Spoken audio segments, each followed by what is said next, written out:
નમસ્કાર વિદ્યાર્થી મિત્રો, ઘણા લાંબા સમયના વિરામ પછી આપણે મળ્યા છીએ. આમ જોવા જઈએ તો શેક 17 અને 18/3/2020 ના રોજ તમારી પરીક્ષા પૂરી થઈ અને સાથોસાથ તે દિવસથી જ 16/3 થી આપણી શાળાઓ બંધ થઈ. એટલે આમ જોવા જઈએ તો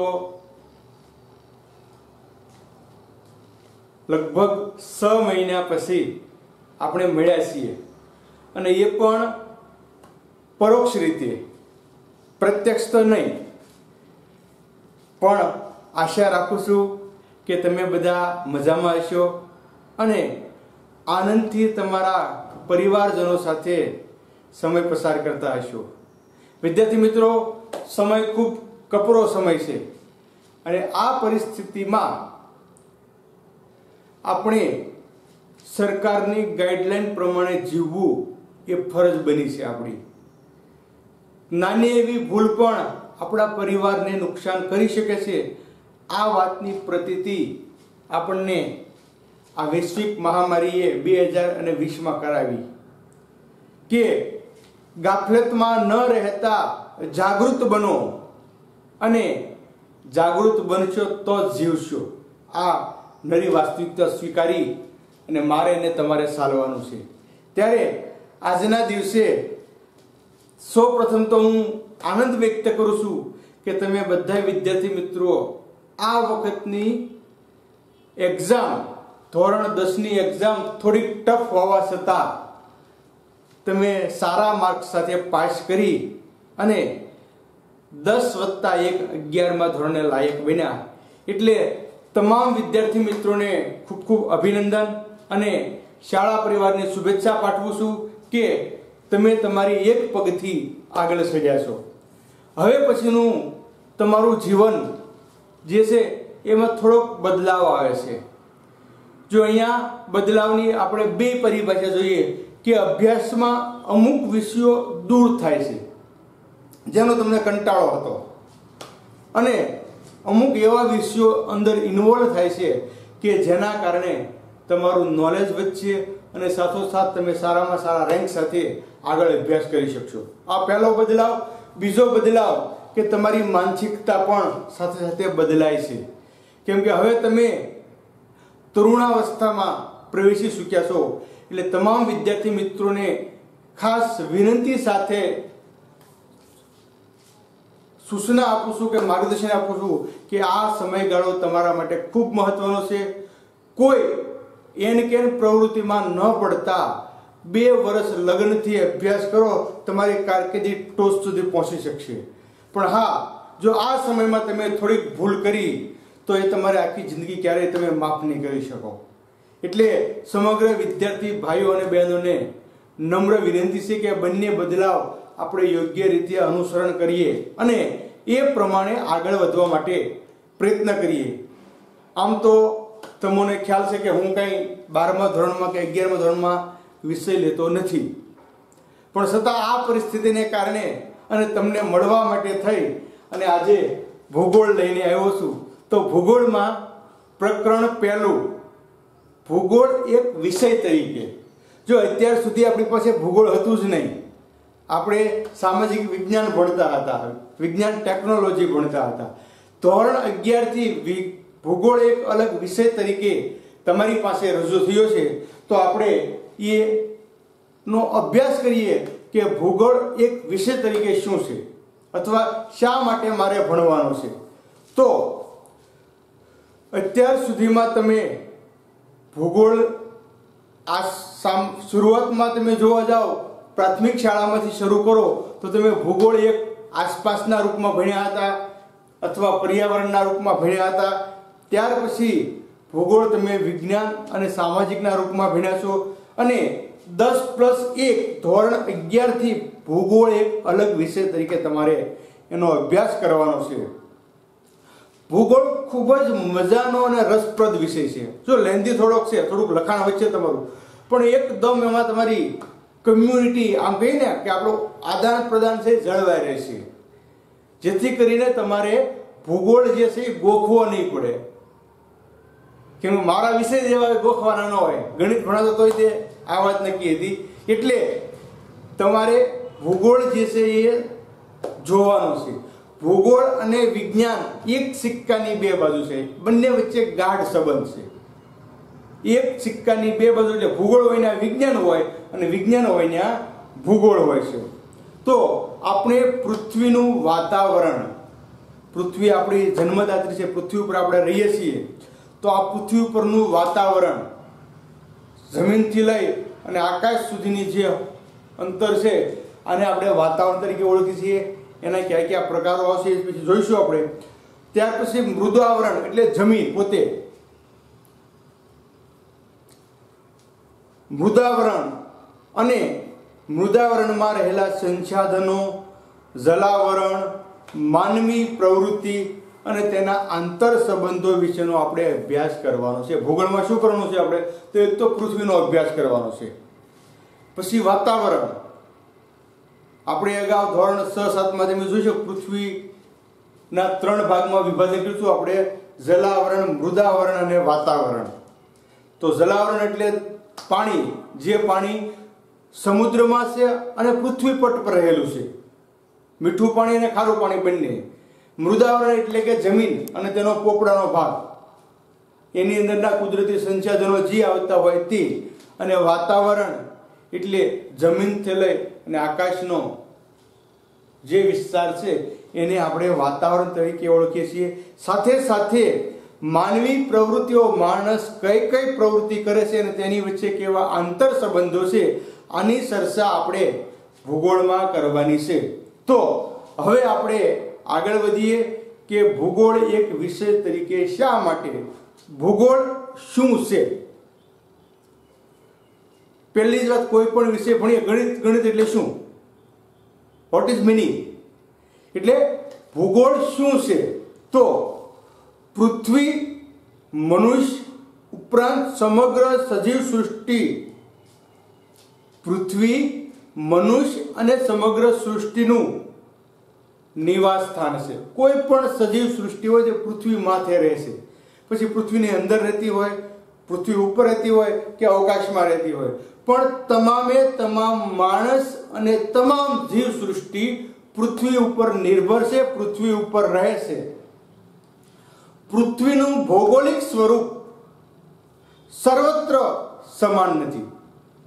જો આપણે ભૌગોલિક પરિસ્થિતિ ભણી ગયા છીએ કે પૃથ્વીનું દરેક સ્થળે એક સરખું સમાન અસ્તિત્વ નથી.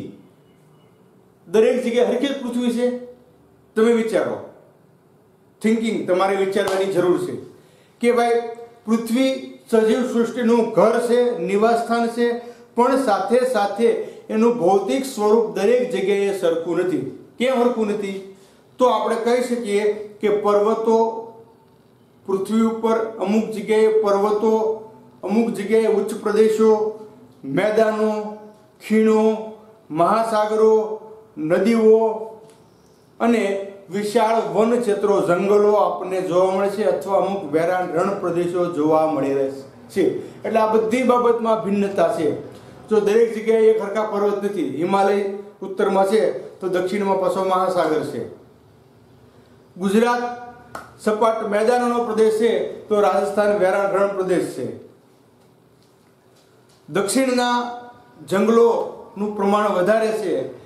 આમ જોવા જઈએ તો દરેક જગ્યાએ તમામ પ્રકારની બાબતો જે છે ભૌતિક સ્વરૂપ આપણને સરખું જોવા મળતું નથી. આ આપણને નક્કી થઈ ગયું. શેના આધારે? તો કે પૃથ્વી પર દરેક જગ્યાએ પર્વતો, અલગ અલગ પ્રકારના પર્વતો, ઉચ્ચ પ્રદેશો, મેદાનો, ખીણો, મહાસાગરો, નદીઓ, વન પ્રદેશો અને વેરાન પ્રદેશો આવેલા છે. એટલે કે પૃથ્વીનું દરેક જગ્યાએ વાતાવરણ એક સરખું નથી, ભૌતિક સ્વરૂપ એક સરખું જોવા મળતું નથી. એનાથી આગળ આપણે વધીએ તો પૃથ્વી પરની આ જે ભૌતિક તત્વોની વિભિન્નતાને કારણે પૃથ્વી પરના ભૌતિક તત્વોની વિભિન્નતાને કારણે, જુદાપણાને કારણે માણસની સામાજિક, આર્થિક અને સાંસ્કૃતિક પર્યાવરણની ભિન્નતાનો જન્મ થયો. જો બધાય માણસ એક સરખી જીવન જીવતા નથી, આ સાંસ્કૃતિક મૂલ્યોમાં આવે. એવી જ રીતે દરેક જગ્યાએ એક સરખી આર્થિક પ્રવૃત્તિ નથી. જે માણસો મેદાની પ્રદેશમાં રહે છે, આ માણસો ખેતી ઉપર નિર્ભર છે. જે માણસો જંગલમાં રહે છે, આ માણસો વન્ય પેદાશ ઉપર નિર્ભર છે. એટલે દરેક જગ્યાએ એક સરખી આર્થિક પ્રવૃત્તિ આપણને જોવા મળતી નથી. જ્યાં જેવો વિસ્તાર છે એ પ્રમાણેની આર્થિક પ્રવૃત્તિ આપણને જોવા મળે. એટલે ભૌતિક તત્વોની વિભિન્નતાને કારણે સામાજિક, આર્થિક અને સાંસ્કૃતિક પર્યાવરણમાં વિભિન્નતાનો જન્મ થયો છે.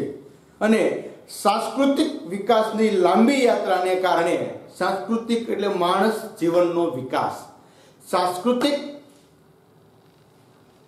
વિવિધતાની વિકાસની લાંબી યાત્રાને કારણે માનસ દ્વારા અથવા માનવ દ્વારા ગામડાઓ, શહેરો, બજારો, રેલ માર્ગો, સડક માર્ગો, ઔદ્યોગિક એકમો, બંદર અને અનેકવિધ સાંસ્કૃતિક વૈવિધ્યપૂર્ણ પર્યાવરણ નિર્માણ પામ્યું છે. જો માણસે જેવી પરિસ્થિતિ જ્યાં હતી એ પ્રમાણે કીધું કે ભાઈ અહીંયા રેલવે માર્ગ સાલેમ નથી તો સડક માર્ગ બનાવો, સડક માર્ગ સાલેમ નથી તો જળમાર્ગનો ઉપયોગ કરો. જેવું પર્યાવરણ, જેવું સંસાધન, એ પ્રમાણે માણસે સાંસ્કૃતિક વિકાસ સાધ્યો છે. તો એ પ્રમાણે અમુક જગ્યાએ ગામડા નિર્માણ પામ્યા, જ્યાં પુષ્કળ પ્રમાણમાં ઔદ્યોગિક એકમો સારા હતા એ મોટા શહેરો બન્યા. બજાર, માલના ઉત્પાદન અને વેચાણ માટે બજારો બન્યા.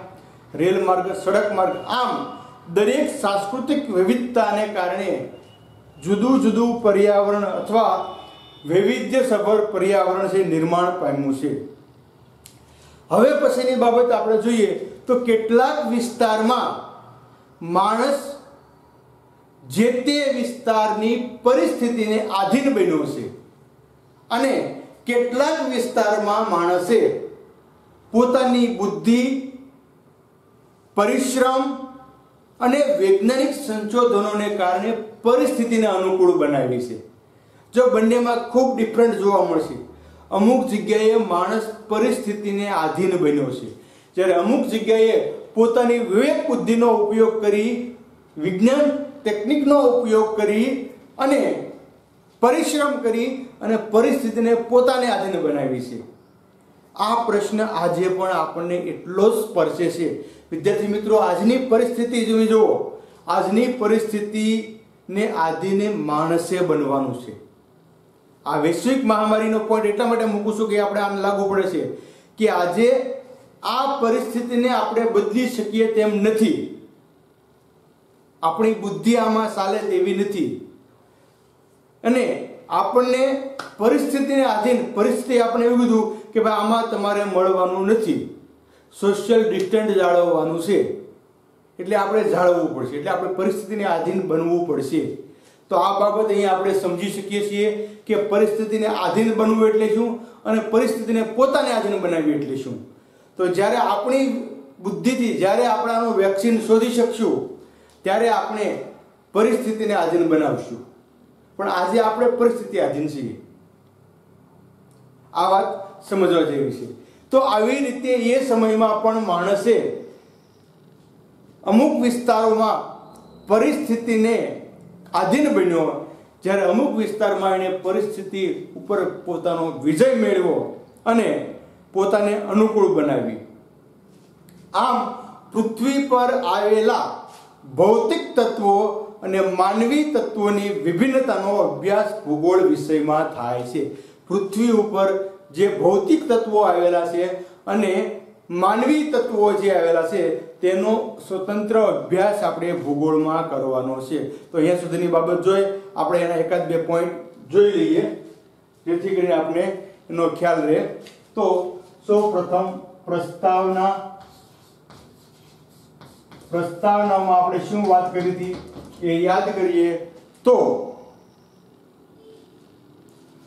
ભૂગોળમાં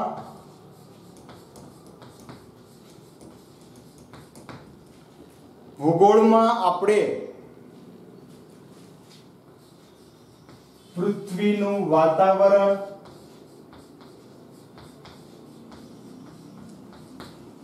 ત્યાર પછી મૃદાવરણ,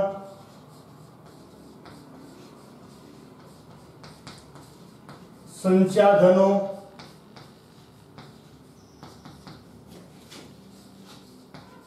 જલાવરણ,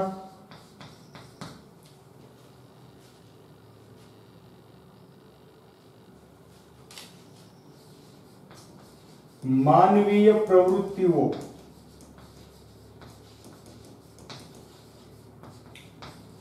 અને આંતર સંબંધોનો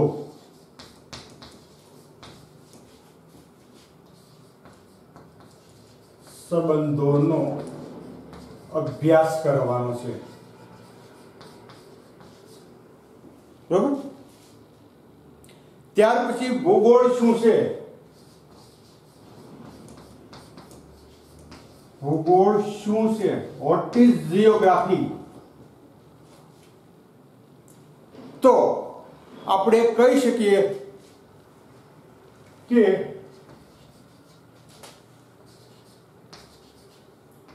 પૃથ્વી માનવ ઉપરાંત કોનું જીવ સૃષ્ટિ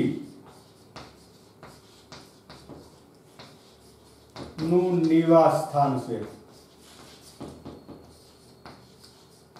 માણસ ઉપરાંત સમગ્ર જીવ સૃષ્ટિનું નિવાસ સ્થાન છે. ત્યાર પછી પૃથ્વી પર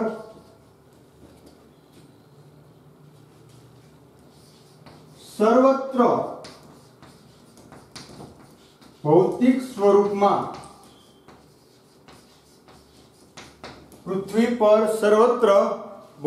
સ્વરૂપમાં સમાનતા નથી. સમાન નથી. તેમાં કઈ ફેરફારો છે આપણે જોયું કે ખીણ પ્રદેશો, રણ પ્રદેશો, બધી બાબતે આપણે એમાં જોયું. ત્યાર પછી ભૌતિક તત્વોની વિભિન્નતાને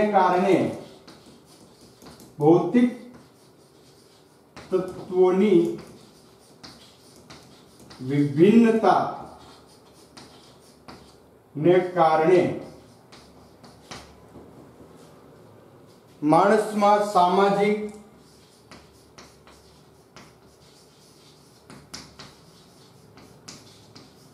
આર્થિક અને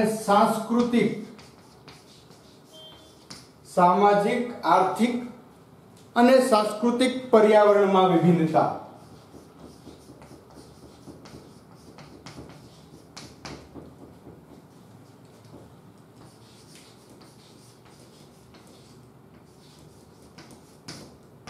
ભૌતિક તત્વોને કારણે આપણે એમાં વિભિન્નતા જોવા મળે છે. અને એ વિભિન્નતા કઈ રીતની છે? તો આપણે કહી શકીએ કે માનવ દ્વારા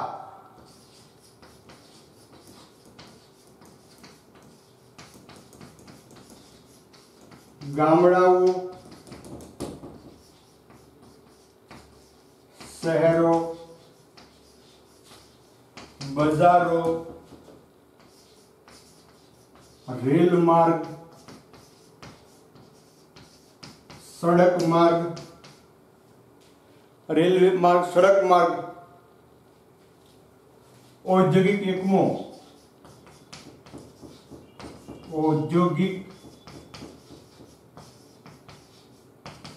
એકમો, ત્યાર પછી બંદર,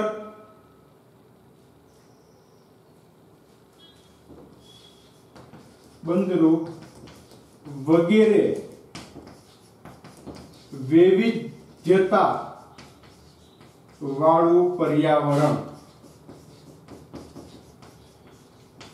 નિર્માણ પામ્યું.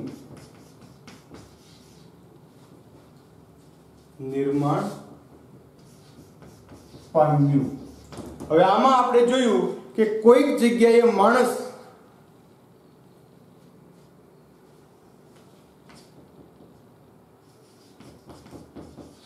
કોઈક સ્થાને માણસ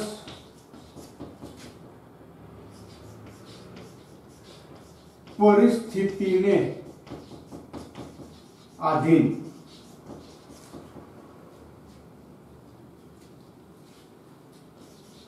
અને કોઈ પ્રદેશમાં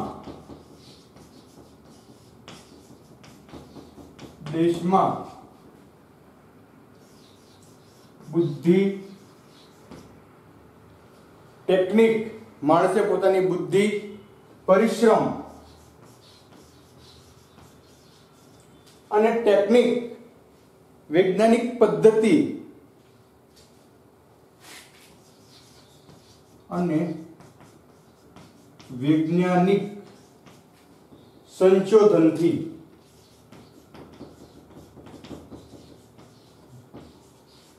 પરિસ્થિતિને અનુકૂળ બનાવી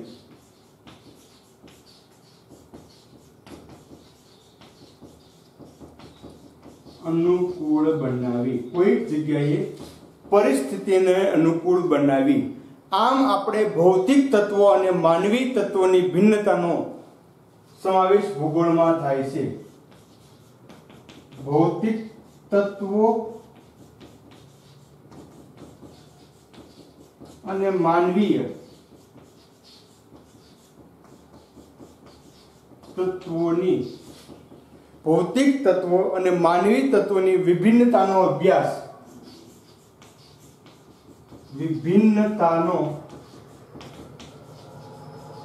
અભ્યાસ બંનેમાં જે જુદાપણું છે એનો આપણે ભૂગોળમાં અભ્યાસ કરવાનો છે.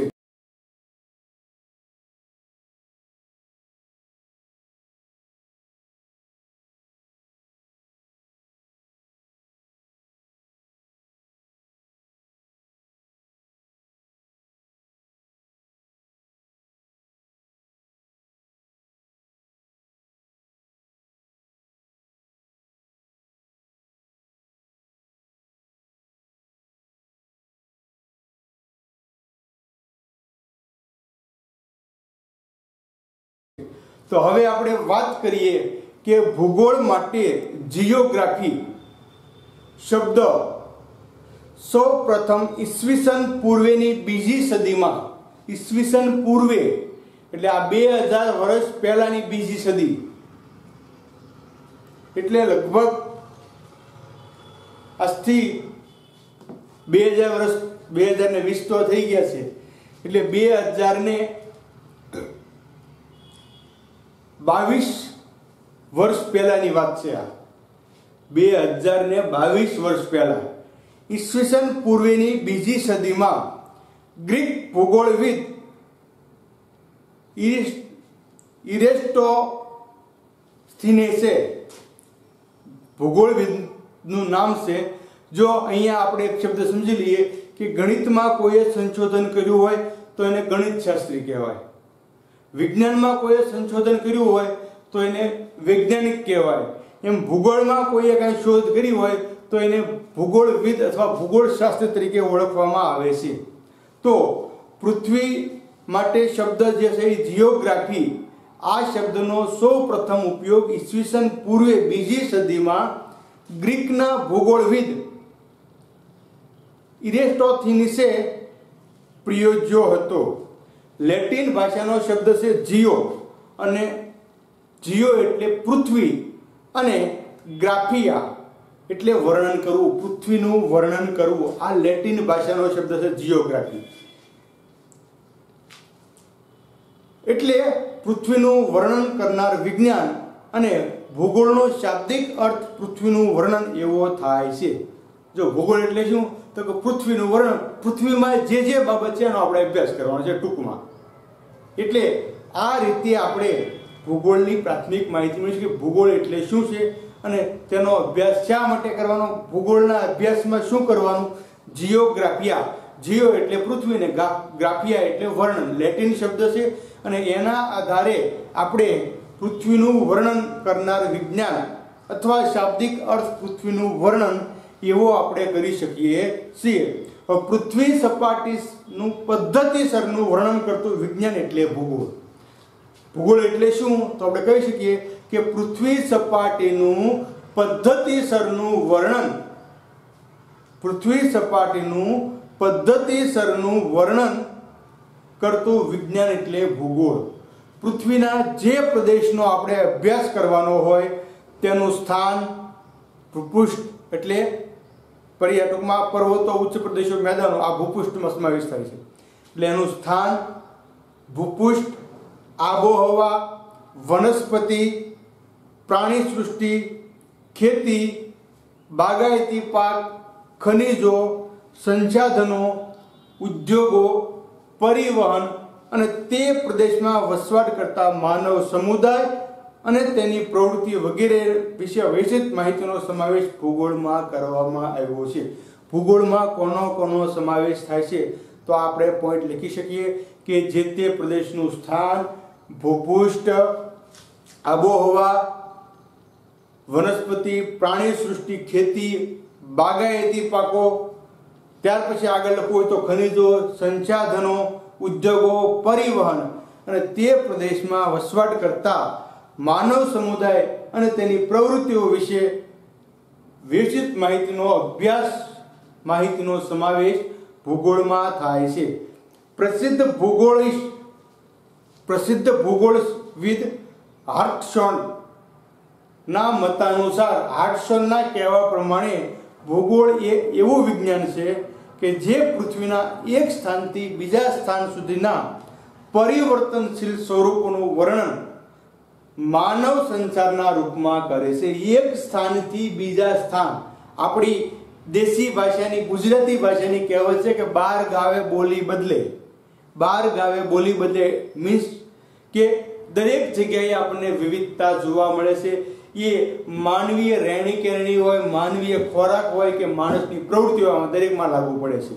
એટલે એક સ્થાનેથી બીજા સ્થાન સુધીની પરિવર્તનશીલ સ્વરૂપનું વર્ણન અને માનવ સંચારના રૂપમાં કરે છે.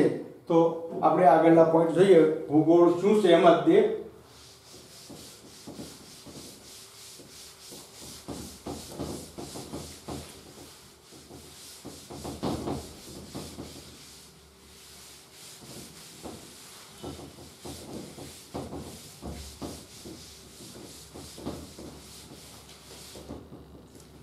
પોઈન્ટ બીજો સામે છે ભૂગોળ શું છે.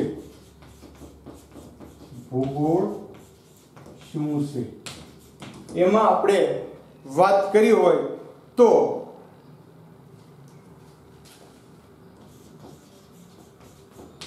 ભૂગોળ માટે જિયોગ્રાફી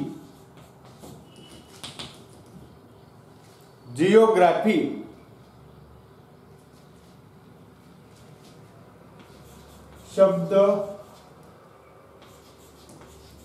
પ્રયોજાયો છે લેટિન ભાષામાં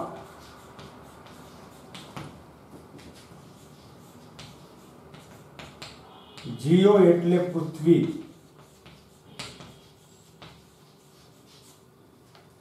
અને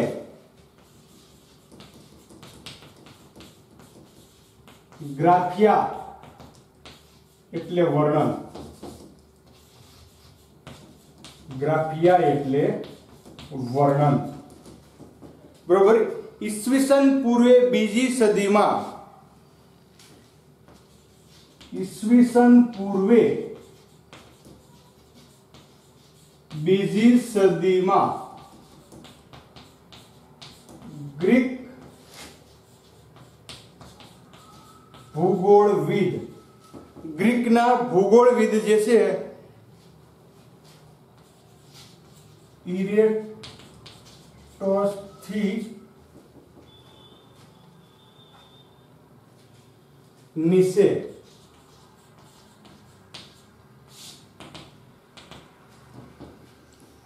ભૂગોળના ગ્રીકના ભૂગોળવિદ છે ઇરેટોસ્થીનીસે સૌ પ્રથમ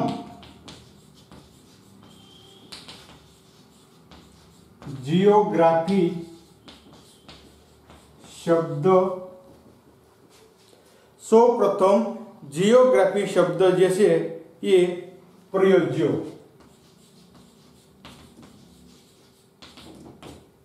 બરોબર. હવે જીઓગ્રાફીની આપણે વાત કરીએ એમ કે ભૂગોળ એટલે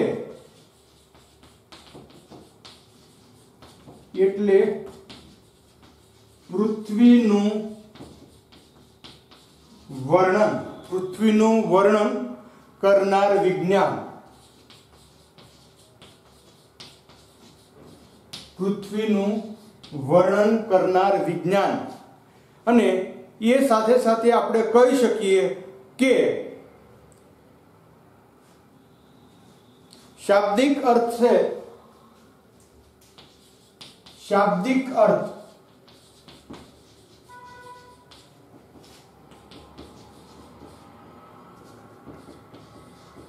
પૃથ્વીનું વર્ણન, આ એનો શાબ્દિક અર્થ છે. અને સાથે સાથે આપણે કહી શકીએ કે પૃથ્વી સપાટીનું પદ્ધતિસર વર્ણન કરતું વિજ્ઞાન એટલે ભૂગોળ. પૃથ્વી સપાટીનું પદ્ધતિસરનું વર્ણન, પૃથ્વી સપાટીનું પદ્ધતિસરનું વર્ણન કરતું વિજ્ઞાન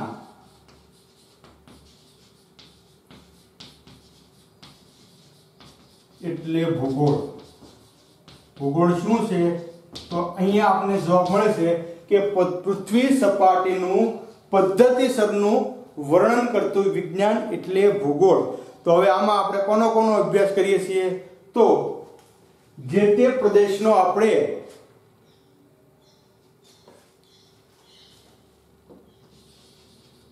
અભ્યાસ કરીએ છીએ, અભ્યાસ કરવાનો હોય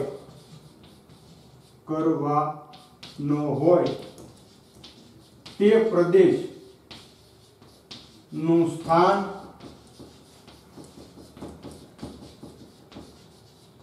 ભૂપૃષ્ઠ, જે પ્રદેશનો અભ્યાસ કરવાનો છે એનું સ્થાન, ભૂપૃષ્ઠ, આબોહવા, વનસ્પતિ, પ્રાણી સૃષ્ટિ, ત્યાર પછી પાક વિસ્તારના, ખેતી તથા બાગાયતી પાકો, ખેતી બાગાયતી પાકો, ખનિજો સંસાધનો ઉદ્યોગો, ખનિજો સંસાધનો ઉદ્યોગો, માનવ સમુદાય તેની પ્રવૃત્તિઓ, પરિવહન તેમજ માનવ સમુદાય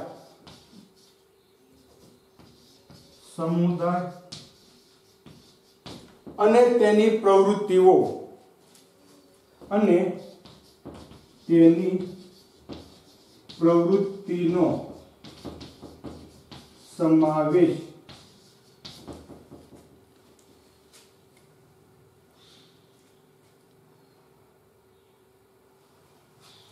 ભૂગોળમાં થાય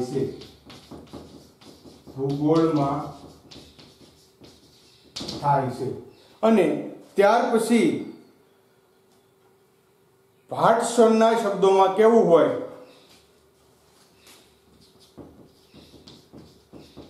હાર્ટશોન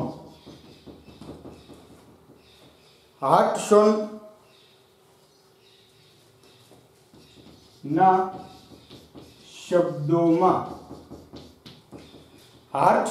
શબ્દોમાં પૃથ્વીના એક સ્થાનથી બીજા સ્થાન, પૃથ્વીના એક સ્થાનથી બીજા સ્થાન, પૃથ્વીના એક સ્થાનથી બીજા સ્થાન સુધીના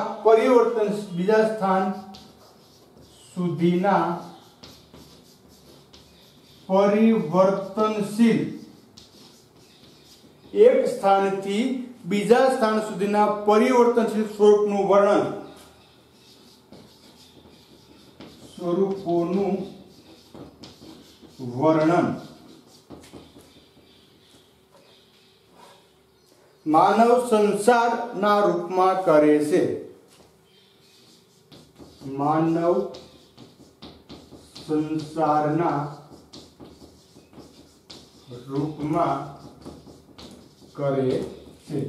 તો અહીંયા સુધીની બાબતમાં આપણે વિદ્યાર્થી મિત્રો આજના દિવસે પ્રથમ દિવસે આપણે પ્રસ્તાવનાના રૂપમાં જોયું કે ભૂગોળ એટલે શું છે. તો એમાં આપણે વાત કરી કે પૃથ્વીનું વાતાવરણ, મૃદાવરણ, એની જનસંખ્યા, વસ્તી, સંસાધનો, જલાવરણ અને માણસની પ્રવૃત્તિને સંબંધિત અભ્યાસ આપણે ભૂગોળમાં કરવાનો છે. ભૂગોળ એટલે શું એના આપણે 2 પોઈન્ટ જોયા છે. હવે પછીની જે બાબત છે એ આપણે આગળ નેક્સ્ટ પીરિયડમાં કરશું. ફરી વખત ખૂબ ખૂબ ધન્યવાદ વિદ્યાર્થી મિત્રો. આ સમયમાં વધુમાં વધુ સમય ઘરમાં રહો. તમારા ઘરના લોકોને પણ સમજાવો કે વિના કારણે બહાર ન જવું, અને બહાર જવાનું થાય તો ફરજિયાત માસ્કનો ઉપયોગ કરવાનો, સેનિટાઈઝરનો ઉપયોગ કરવાનો, અને ઘરે આવી અને સાબુથી વ્યવસ્થિત હાથ ધોવાના આગ્રહ રાખો. અને આ વૈશ્વિક મહામારીમાં આપણે બચીએ એના માટેની પૂરેપૂરી તકેદારી રાખવાની જવાબદારી મારી અને તમારી છે. તો એ પ્રમાણે અનુસરણ કરીએ અને ઘરે જ રહી અને આપણે વ્યવસ્થિત અભ્યાસ કરીએ, અને આપણને અભ્યાસ કરવા માટેની વધુમાં વધુ અનુકૂળતા માં ભગવતી આપે એટલું કહી આજનું લેક્ચર અહીંયા પૂર્ણ કરીએ. ફરી પાછા બીજા લેક્ચરમાં મળીશું. ખૂબ ખૂબ ધન્યવાદ. અસ્તુ.